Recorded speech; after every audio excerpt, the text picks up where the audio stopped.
কথাটা বুঝতে পারছেন?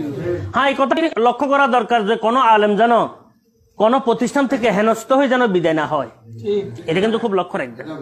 আমার দেখা মতে বহু প্রতিষ্ঠান যেখান থেকে আলেম ওলামারা এনে হয়তো হেনস্থ হয়ে গেছেন, মনে কষ্ট নিয়ে গেছেন, দোষ ত্রুটি সবার আছে, কিন্তু দোষ অনুযায়ী তার সাথে ব্যবহার করা হয় নাই, অতি ব্যবহার করা হয়েছে, অতিরিক্ত তাকে দোষারোপ করা হয়েছে।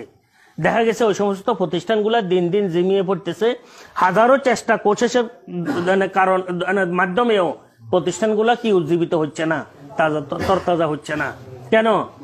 ওই বদদোয়া, আলেম ওলামাদের বদদোয়া কিন্তু সবচেয়ে মারাত্মক। আমি তো আপনাদের খেদমতে বলবো যে এলাকার মধ্যে আলেম ওলামা মনে কষ্ট নিয়ে যায়, আলেম ওলামা মনে কষ্ট পায়, ওই এলাকার মধ্যে দ্বীনি বিষয়গুলা সাধারণত থাকে না। হুজুর আকরাম সাল্লাল্লাহু আলাইহি ওয়াসাল্লামের জন্ম মক্কা নগরীতে, বায়তুল্লাহর পাশে। মক্কাবাসীরা কষ্ট দিয়েছেন, হুজুর সাল্লাল্লাহু আলাইহি ওয়াসাল্লামের আসল মোবারক মাজার হয়ে গেছে কোথায়? মদিনা মুনাওয়ারায়।